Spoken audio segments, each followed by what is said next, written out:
Hey, everybody. This is Chris. And Kathy. We wanted to take a minute to thank you all for tuning in. We appreciate every listener and are grateful for this platform. Please help us share our vision by subscribing to our show through your favorite streaming app. Follow us on Facebook, Instagram, TikTok, and YouTube at Petability Podcast. Check out our ever-growing list of affiliates and sponsors. Simply go to the show notes for information and links. And be sure to use our promo code PETPOD22, that's PETPOD 22, on checkout to receive your discount from our affiliates. And now, here's a word from our sponsor. Hi, I'm Alon Landa, CEO of MedcoVet, and I'm a proud sponsor of Petability. We decided to partner with Chris and Kathy because, like them, we want to empower all pet owners who are trying to do the most for their pets. At MedcoVet, we specialize in advanced home laser therapy for pets. Laser therapy is a safe and effective treatment for common conditions like arthritis and wounds, and it relieves pain for most conditions caused by inflammation. With MedcoVet, pet owners can perform this treatment at home while receiving support from experienced clinicians. If you think your pet would benefit from healing at home, visit medcovet.com, and one of our clinical experts will work with you to determine if home laser therapy is the right fit for you and your pet. Tell them Petability sent you.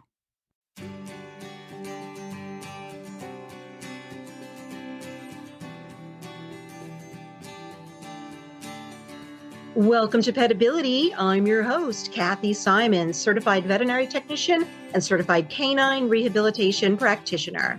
And I'm your host, Chris Cranston, licensed physical therapist and small animal physical rehabilitationist. Our podcast provides interviews and information to help your pets live their best lives. Good evening, Kathy. Hey, Chris, this is a first for us. We're doing a late night recording. I'm usually in bed by 10, and Chris always makes fun of me for eating dinner at 4. Yeah. Going to bed at 10. Blue light specials. How's things going over there? What's going on with you guys? Well, as you know, my little julep, she's had some ongoing issues with her left anal gland. About a year ago, she got an infection, an abscess, and a fistula, and it was very painful. And we took care of that. Then it happened again, not so bad. And then it recently happened a third time in about a year. So upon the advice of the vet, and I wholeheartedly agreed, we're like, let's just get rid of that thing. So our mutual soft tissue surgeon and friend, Dr. Nicole Amato, did her surgery. She was the same surgeon that performed surgery on Mac.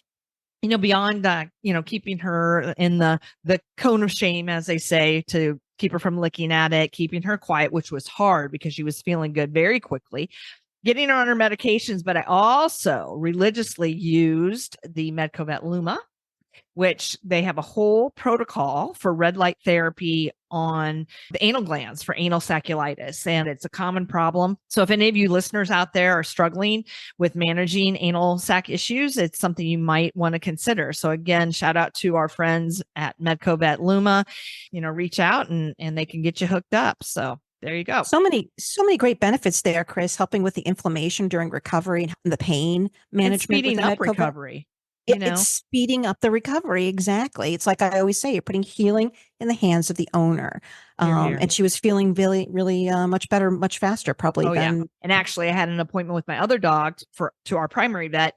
And she's like, well, bring Julep in. I'll take a peek at her incision. She couldn't even find the incision. She said it's completely healed. Great news there. Glad to hear it.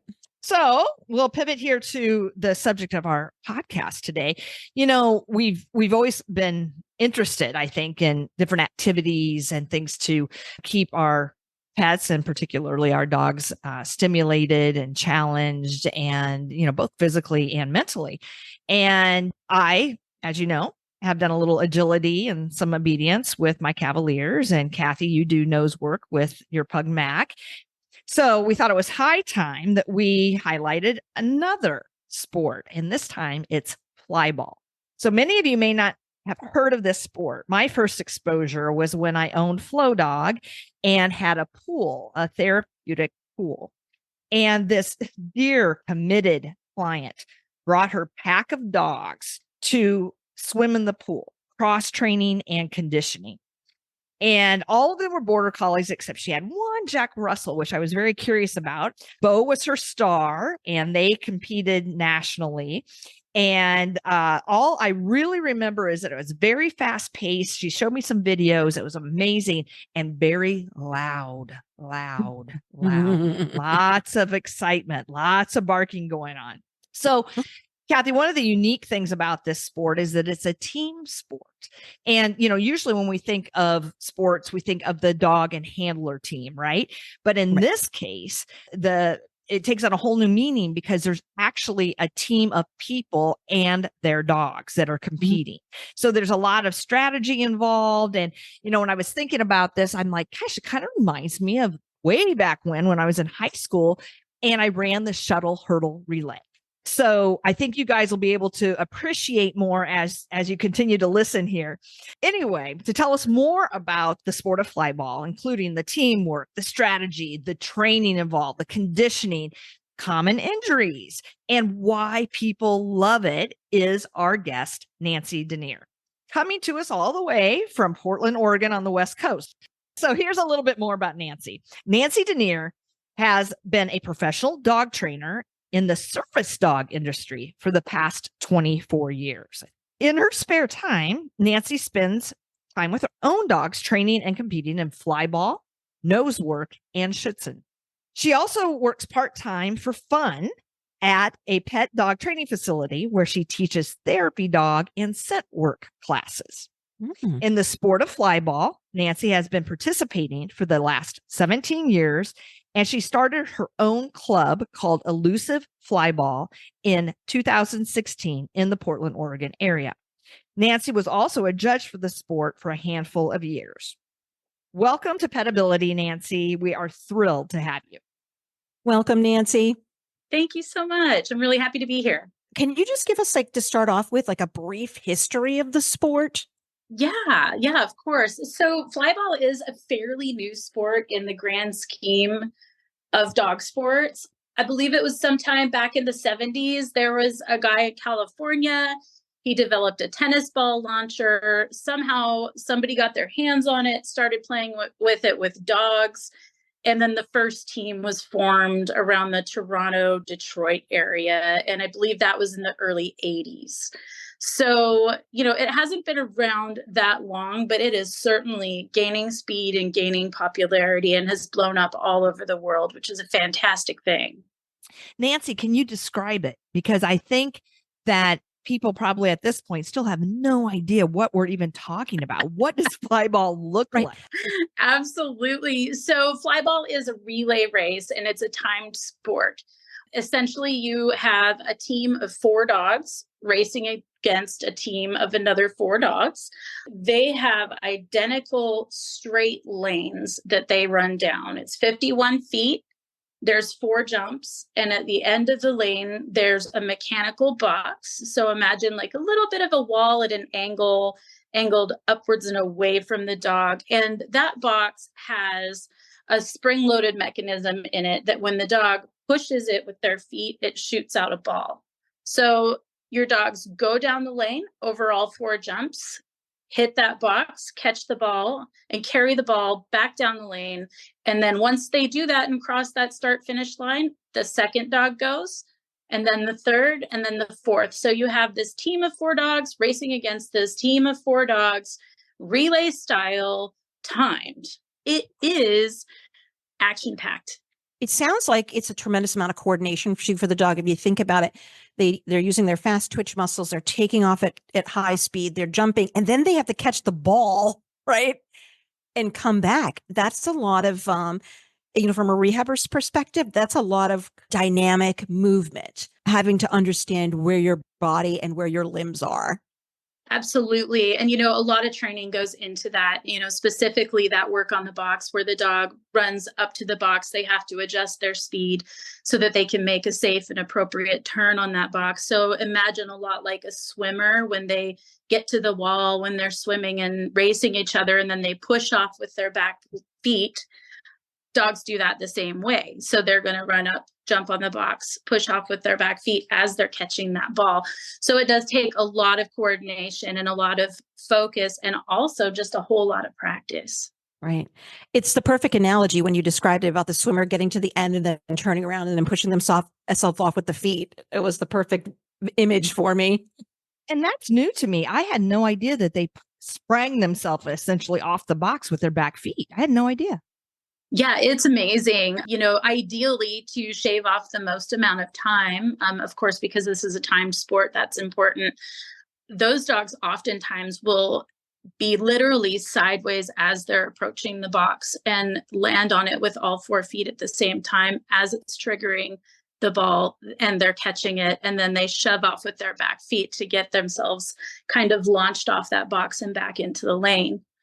Wow. The maximum amount of power is what they're doing. And the maximum amount of power. What types of dogs do fly ball? Like, it probably isn't necessarily for like my pug because he can't catch a ball in his mouth. It's really small. But so what's the typical type of dog that does fly ball? Just about any dog can do it, but there are some pretty strong guidelines. The dogs need to be neutral with people. They should be neutral around other dogs, non-reactive. They should be engaging with their handler. They should have either food drive or toy drive to do the training. Generally, you'll see, border collies, whippets, terriers, retrievers. And then there's also a lot of people that race with purpose-bred sport mixes. You'll cross a border collie to a whippet or a border collie to a staffy, and people really love competing with those dogs. And then on the other side, you'll see a lot of really amazing mixed breed dogs from rescues and shelters, people's family pets. So, it's a sport for dogs that either, were born and bred to do the sport all the way down to just a loving family that has this really great dog and wants an activity to do with them. Fitness is really important, and predisposition to injury is really important. So, you would want to be very mindful if you were going into it with, say, a dachshund or a brachiocephalic dog. You need to make sure that they do it safely. And if you see any sign of concern, that you end it quickly for them before they hurt themselves or exhaust themselves. Just FYI, we did a whole show on brachycephalic obstructive airway syndrome. If anybody's interested in learning a little bit more on that, you can go back to our previous a couple nice episodes segue, ago. Nancy. Thank you, Nancy, for the segue. I'm going to make Chris crazy because I'm going to go right into the emotional lives of animals. But I think, geez. I know. But my dog does nose work, and I can't tell you how the dynamic of our relationship changed when we started working as a team at a sport that we both enjoyed, right? And he's really good at it. He's got his ORT, so I'm just going to throw that in there. But I love it when families get to interact with their pets like this. And I think that for me, I felt that, I saw my dog become more independent, but also more confident in lots of things in his life, not just nose work. Are you finding that these dogs are having some, not only physical activity, but are they affected? Do you see them act differently socially? Do you feel like they're getting more confident? Do you feel like there's something that's happening that's making a greater bond between the dog and the handler? I certainly think that there's a lot of benefits to doing flyball or any dog sport with a dog. You're learning to work as a team. You're learning to communicate with each other effectively.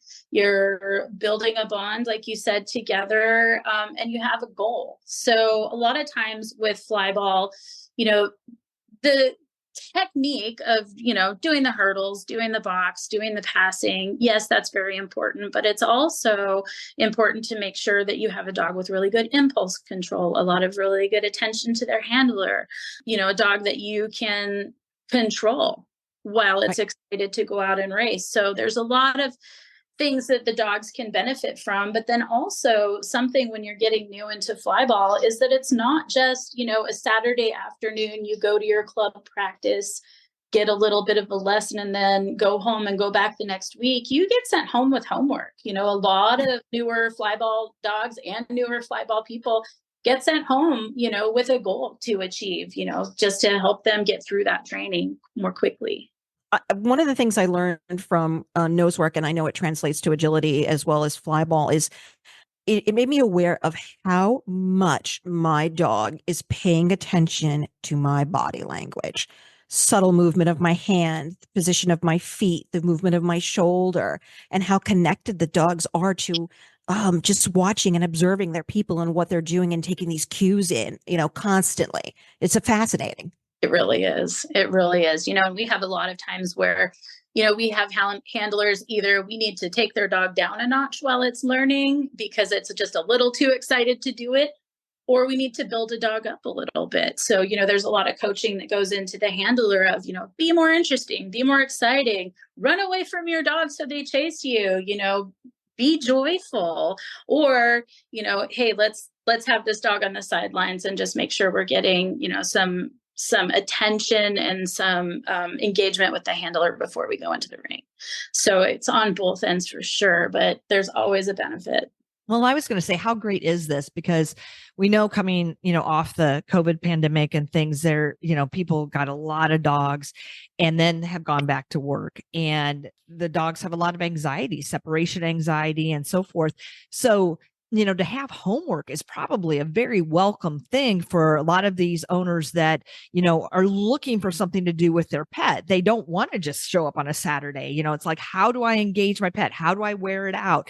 And Kathy and I always talk about training trumping exercise. I mean, I imagine, and we'll get into this, the physical conditioning involved, but, how do you, tire them out mentally? And it's such a win-win. And a lot of people just are at a loss in how to do that. It can be very simple things. So I don't think you've said this yet, but what drew you to Flyball initially? How did you get involved personally?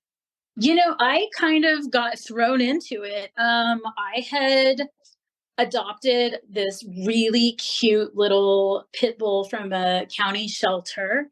She was a little lacking in confidence, but I would take her to work with me every day, and I would be playing with her, and I would let her carry her Tenny around because that was just her favorite thing ever. And a coworker in our lunchroom saw her with her Tenny and just said, "Have you ever considered Flyball?" I had no idea what it was, but this person is a pretty well-known dog trainer. And so I signed up for classes without really knowing what it was. And I've been hooked ever. I was going to say you were hooked. And how cute is that?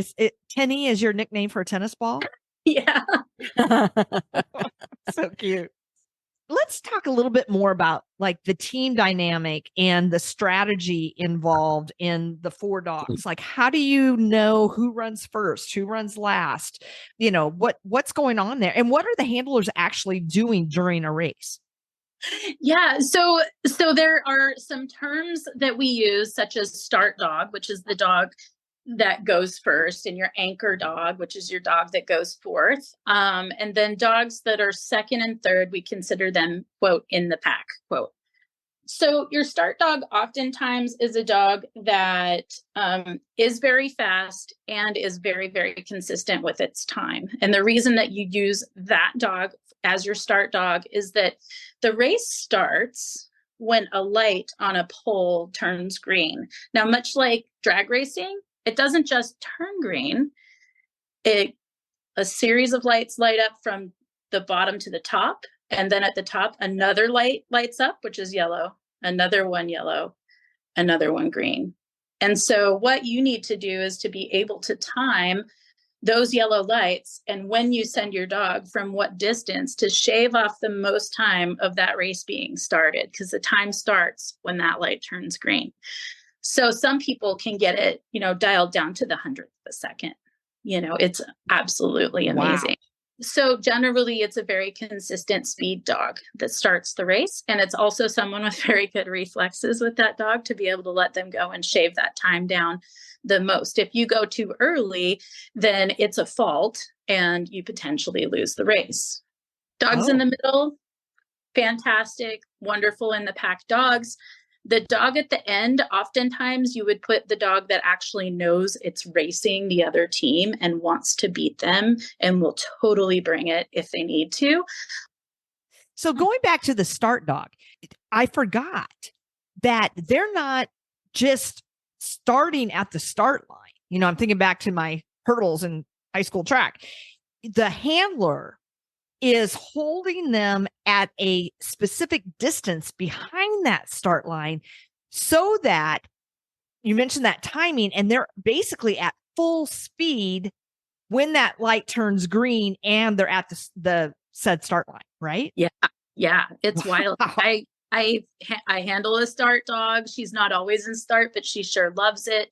And I start her from 40 feet back from that line. Oh my gosh. Yeah. Yeah. And she can complete the course fairly quickly. So it's, you want to shave off as much time as possible. So speaking of time, like, first of all, I thought 51 feet was very random. Do you know how that? You've got your flyball box, and then 15 feet from the flyball box is a jump. And then the jumps are 10 feet from each other. And then there's some space before the start line. So I don't know what it turned out to be. Math work. So then back to the time, what is an average time that it takes a dog to go that 51 feet and for all 4 dogs to complete that relay? Well, ideally, you want all 4 dogs to be able to complete that in under 24 seconds to get the maximum amount of points for the whole team. Now, that being said, 4 dogs doing 51 feet down and 51 feet back, they have to go pretty fast. I think that the world record, or at least the record here in North America, is like 14 and a half seconds for all 4 dogs to do that. No, wait. You're saying like 24 seconds or 14 seconds divided by 4? 14 seconds divided by 4, 14 and a half. And honestly, in flyball, that half second counts. Oh my God. That doesn't even seem physically possible. It doesn't. Nancy, how do you train these dogs to jump these hurdles and trigger the box? Are you starting at a slow pace initially to train them to do this? Absolutely. One of the things that I love the most about flyball is that it's very, very hard to do it without positive reinforcement. Most trainers are using a ton of positive reinforcement to train the dogs, which I love because I feel like it makes for a happier competitor. You're doing it because you enjoyed the training, and now you're doing it because you enjoy the reward. Everything is done slowly in little pieces, and then all those little pieces slowly get put together. So, for example, you don't start with doing all 4 jumps. You start with doing 1 jump and running to your handler. And then you add a 2nd jump, run to your handler, 3rd jump, 4th jump. As far as the box goes, there's a lot of different ways to do it. Most people have a big board, like a big piece of plywood or something like that they have a mat on, and they teach the dog on this big wide board just to get on it and get off. And then slowly they start asking them to do it faster, and they start asking them to do it lower to the ground. You start with them being fairly high jumping on the board because it's easier for them. Then you add the ball. And then you might start putting them on a smaller board. And then you might take that smaller board and transition it to the flyball box. Mm-hmm. It's truly best done in small pieces. It sounds a lot like rehab, honestly, because I'll start with little pieces like stepping over cavalettis and add something else like a chain until the dog gets that, it's a little bit of an obstacle course. So it sounds sounds like rehab. And absolutely with any kind of dog training, there's a lot of ways to do it. And everybody gets to choose, every club gets to choose what they think is best for their team, what's best for that individual dog. A lot of these clubs have very different styles of training or very different criteria for progression. And that's okay, because at the end of the day, what you want is a team that works well together. You want dogs that are doing it safely and happily. And, of course, there's a lot that really just want to win. The great thing about flyball, too, as far as the safety aspect, is that injury can happen if your technique is poor. So there is a lot of emphasis on proper technique simply for that reason, which I love. Yeah, I'm sure that the nuances make a huge difference. For sure. As far as technique. Yeah. Yeah. So does another person, let's say for sake of winning, right? It's competitive. Does another person ever handle your dog? You know what I mean? Or is it always like the owner of that dog handles that dog? Much like that person that you were talking about that came to your facility with the Border Collies and the Jack Russell, a lot of us do have multiple dogs. Mm-hmm. And one of the things that I think is fairly unique to our club, but I know that we're certainly not the only ones, is when we have a new member, a new dog handler coming to our team, and their dog is just about ready to start getting in the ring, we have them come to a tournament and handle a seasoned dog, a dog that can do it on their own. Essentially, you just need to walk them in there and hold them and let them go and give them a treat or a tug toy at the end, because at least one of you knows what you're doing, and it can help with those nerves of going in and working with your own dog, or going in and competing for the first time with your own dog. I think I've seen on TV a snippet where somebody associated with the team is actually like loading the box with another ball.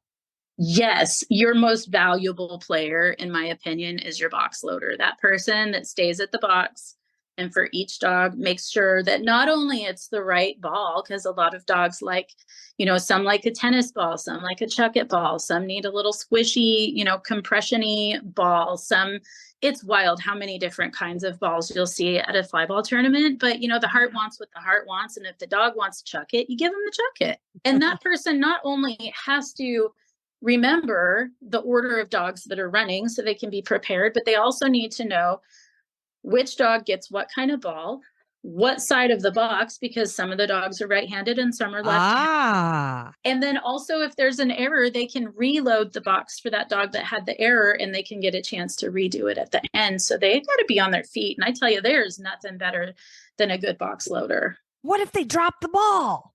Well, if they drop the ball, that's a fault. And you can either not take any chances and just, finish with no points, or you can send the dog back and offer them a chance to get it right. Oh my gosh. And I wasn't talking the dog dropping the ball. I'm talking about this box loader dropping the ball. Oh my God. Well, you know what? That happens. And hopefully those other dogs on the team leave that ball alone and just mind their business and do their run. But, it happens. All kinds of things. Goodness. I like that you let the dog go back and finish and end on something positive, or that they succeeded in the run. Yeah. I mean, it is certainly done strategically. For example, our club will rerun a dog if we think we have a chance of still winning.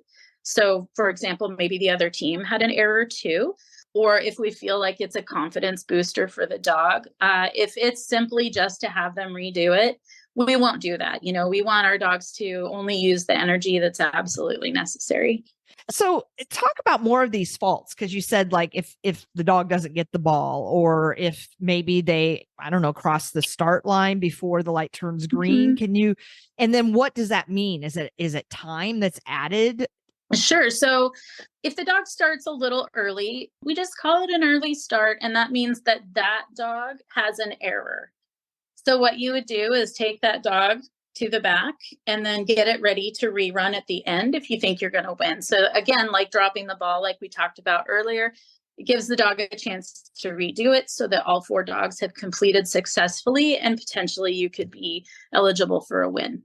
The dogs have to carry the ball across the start line. So it's got to be in their mouth and in control when they go over that start line. And on then their way also, back. Yes. And also, as that dog is coming through the start line with the ball, if there's another dog coming in for its run, the dog coming back with the ball has to break that barrier of the start line before the other dog's nose goes through. And again, it's one of those things where we're timing it so that these dogs are, ideally very, very close to that start line when they pass each other. So you mentioned before that they have right-handed and left-handed dogs, which is actualized by the way they turn. So does a dog start on one side of the lane versus the other, depending on that turn? Yeah. So the turn is always done on the box. And so they're either turning right or they're turning left when they jump up on that box to trigger it to release the ball. What we do is, just have the dog on a flat surface with nothing influencing them environmentally to push them one way or another. And we have a treat up against a wall and we have them directly pointed at them, or we have a toy up against the wall. And we kind of watch, how many times does this dog turn right after it gets the treat? versus does it turn left? Or if you're out playing fetch, how often does your dog tend to turn right after getting the ball or going left? And some people even have theories of you put the dog in the crate, and when it turns around, does it turn around to the right or does it turn around to the left? Now, none of these are foolproof. And sometimes you find later on in training, you're like, I think this dog needs to turn the other way, and you change it. I'm watching a video right now of some dog doing flyball on it. How high are these hurdles? Are they different sizes for different size dogs, or? Sort of, yeah. So there's different divisions. There's what they call a regular division, and that division is eligible for like regional championships, things of the sort. And when you're running in a regular division, the height of your jumps is determined by the height of the shortest dog on the team. So those jumps can be, 7 inches at the very lowest. In an open division, which is any dog from any team playing together, no regional standings, but you still can, you can still win your division in a tournament. And those jumps are kind of a choose your own adventure. They all have to be the same height. But most clubs and most teams keep it down at that 7-inch height just to keep them a little lower for the whole team of dogs. So the two people that you are the two most important people are the shortest dog and the flyball girl with the box, right? Yes. It's interesting. Yeah. The rule for what they call them height dogs used to be that you had to have a height dog on all of your teams in order to run. And I love that, the height dog rule for the organization that I race under has changed so that if you're running in an open class team, you don't have to have one, because it has put a lot of pressure on that little dog, so it's definitely been a good move. I think in any of these dog sports, maybe not nose work, but in a lot of these things, agility and rally and flyball, there's always a possibility for injury. What do we do as flyball competitors to minimize the likelihood of having some type of injury? Prevention, definitely ensuring that dog has good technique before it goes in to a real tournament and races. Make sure that box turn is solid and that it's safe. Making sure that the dog is focused enough to not get a little bit distracted and maybe make an error there. A lot of flyballers, have very strict warm up and cool down routines. They're doing stretching and conditioning before a tournament. Even before the race, they're having the dog do a little bit of stretch and flex, or maybe, just a little bit of behaviors that might help loosen up their muscles. And then certainly after a race, you take your dog right outside for a little walk to cool down. Keeping these dogs at a healthy weight is very, very important. Making sure that they're regularly exercised, coming to practice once a week is not sufficient. So, we really encourage our teammates to get out there and exercise their dogs on the regular, both strength and endurance. We want them swimming. We want them sprinting. We want them, doing whatever it is they need to do to stay as healthy as possible. Given that the dogs, sometimes turn right or left, sometimes we, do a little bit of conditioning to make sure that they're stretching in the opposite direction, just so that they're staying balanced. There's a lot that you can do. There's also, a lot of importance on just checking in with your dog after every race. Do you look good? Do you look sound? Do you look like you're moving appropriately? Things like that. It's really common to pull a dog from a tournament if you feel like your dog is at all off. And that's absolutely respected in every way. So, we need to make sure that these little athletes are in the best shape that they can be to avoid injury. Oh, I love that everybody is on the same page regarding okay, they don't compete. Something's off. There is this amazing dog that I saw not long ago, 3 legs running flyball. And the dog, yes. amazing. The dog's handler is very good about, strengthening, exercising, lean body weight, excellent technique. All of those things are in play for that dog. And that dog's able to compete on one of the fastest teams around. So Wow. it is amazing. I've seen a couple of 3-legged dogs run in Flyball, and it's always amazing to me how they can adjust and adapt. I'm just curious, which leg was missing? It's the back? front right, I think. Wow. It's a front leg? Yeah. That is really, that's double impressive. Yeah. Yeah. I've seen a back leg too. Yeah. It's bananas. So there's a the national championship tournament this weekend, and it's in Indiana, and that dog will be competing on one of the fastest teams. So that dog will be on AKC TV and ESPN2. Oh, we got to check that out, Chris. Yes, representing the tripods. One thing I'm curious about is, I was thinking, well, there's social benefits, right?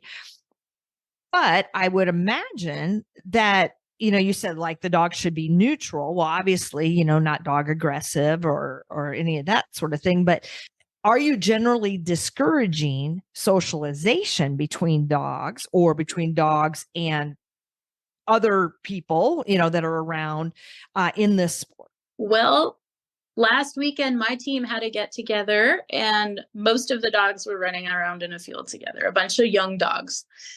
Definitely, we want these dogs to be social, but we also want these dogs to be able to stay on task when they're racing. So if their interest in going and playing with their friends trumps them getting the job done, then we will discourage that social stuff, because it is, there's occasionally there's a time where younger dog or a newer dog to the sport might see a dog on another team racing next to them and want to go say hi. And while that's, sweet and, friendly of that dog, it's unsafe, and it's gonna lose you the race. So, we need these dogs because they're in an environment that's very arousing, a lot of stimuli, a lot of distraction, a lot of potential for distraction. We want to make sure that these dogs, first and foremost, are focused on the job. And then if they're able to,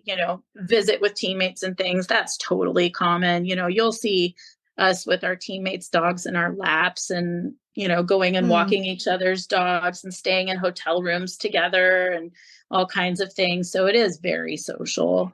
It kind of, to me, seems like, the ability to turn it on and turn it off. Right.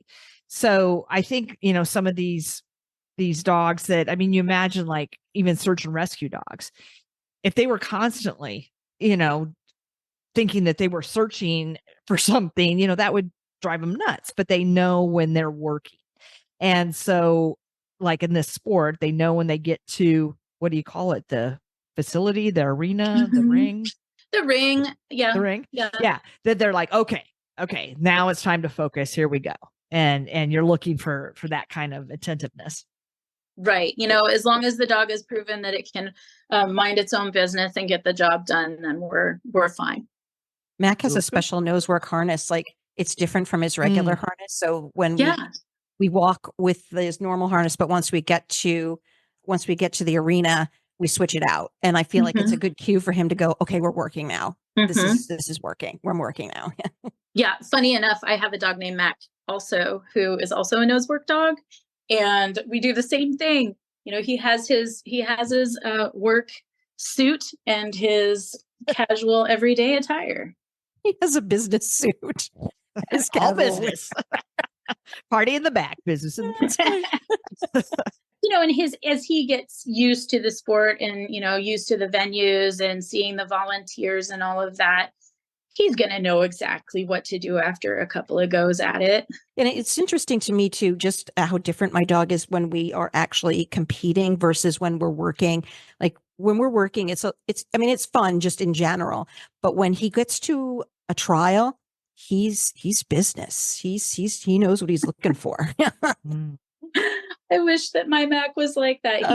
He spends more time trying to be friends with the judge and friends with the volunteers, and then he gets the job done. Let Kathy tell you about her previous pug who was it a little agility and ran for the popcorn machine? Oh my gosh. My first pug We did like agility stuff, but like low level because he was just, because he's brachycephalic. But we did a demo with our group and we went to like this big arena at the Boston Pet Expo. And he like hit his first two marks perfect, hit his contacts, and then ran straight underneath the curtain divider and over to the popcorn stand. Yep. I had this amazing Flyball dog, probably my most favorite, don't tell the others, training partner, sporting partner. And she had a nickname of Crockpot Lil. Her name was Lil. And she earned it from being at tournaments, and she would be absolutely 100% business until it got around lunchtime and the crock pots in the crating areas started smelling good. And she would leave to go raid a crock pot. And to the point where I have had to carry her out. So, and this is, even people that have been doing it for a while and people that are big in the sport, they're still dogs and they're going to do silly stuff. But there was a tournament where there was a chili cook-off, and we knew going into it that there was a potential that she wasn't going to race just before lunchtime and after. And this is the same dog who loved dock diving so much that we were at a tournament and there was a dock diving pool.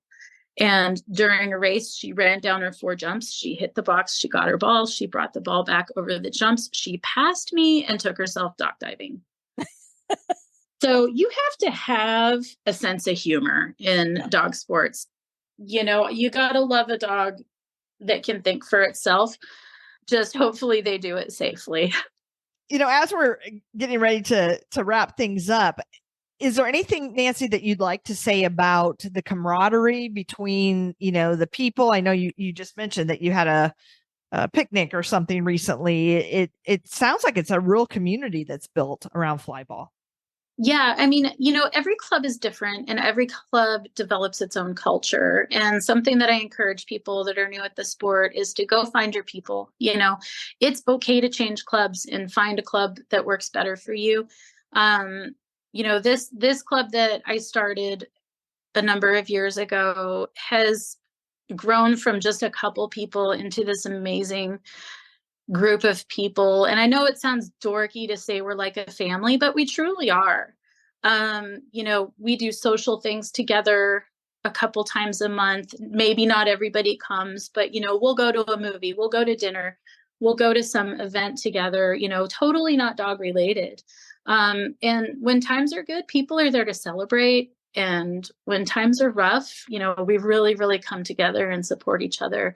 And that's an amazing thing. And I just wish it for every club. Flyball's an interesting sport as far as the camaraderie goes, because there's clubs that even though you're racing each other, you're good friends, you help each other out. We've had, times where we've been racing against a team and the person collecting the balls in the back is collecting the balls for both teams. Or, we loan someone the prized box loader, things like that, or loan another team a dog when they're down. So it's a really cool sport in the sense that, yes, it's competitive. And yes, there are a lot of ways in which, people very, very much want to win and they make it a lot of meaning towards those wins. But also it's a community of people, and it's amazing seeing, when you're at a tournament and seeing people that the only time they see each other is at tournaments and they're just so excited to get back together. You said that it's a relatively new sport and, some things have changed, i.e. the height dog. Are there any technological advances that have occurred over the years or that are coming down the pike? Sort of, yeah. There's 2 kind of governing bodies of Flyball in North America.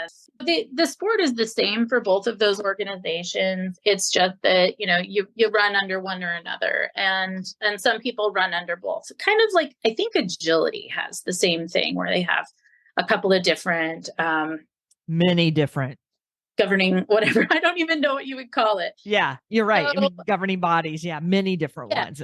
Yeah.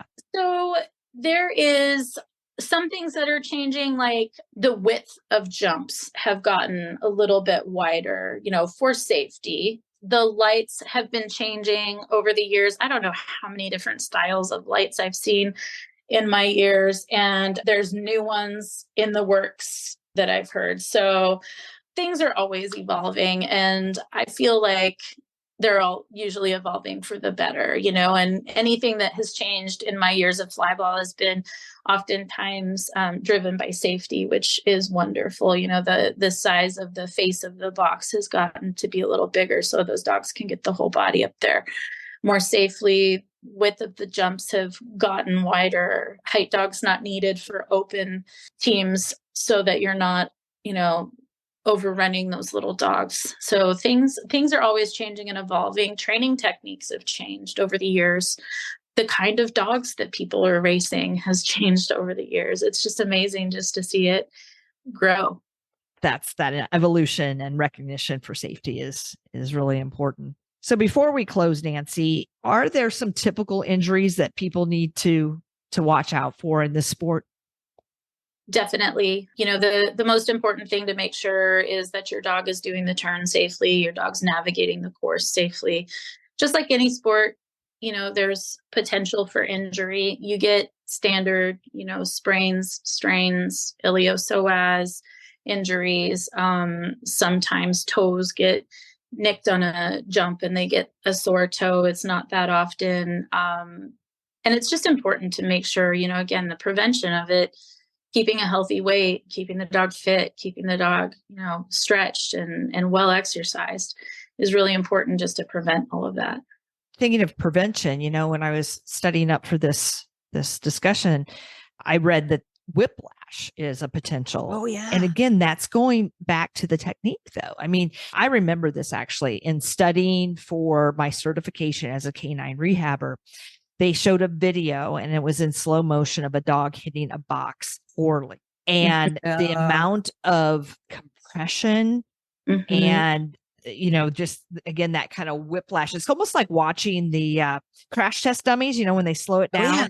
And right. And then, the airbags are going off, but you see all this force. And so to your point, Nancy, the technique is so important. And I remember that's when I first learned that term, swimmer's turn, because if they're doing it poorly, the potential for injury is just so much greater. I mean, you're always going to have some repetitive stress, right? Because they're doing something over and over again, in this sport.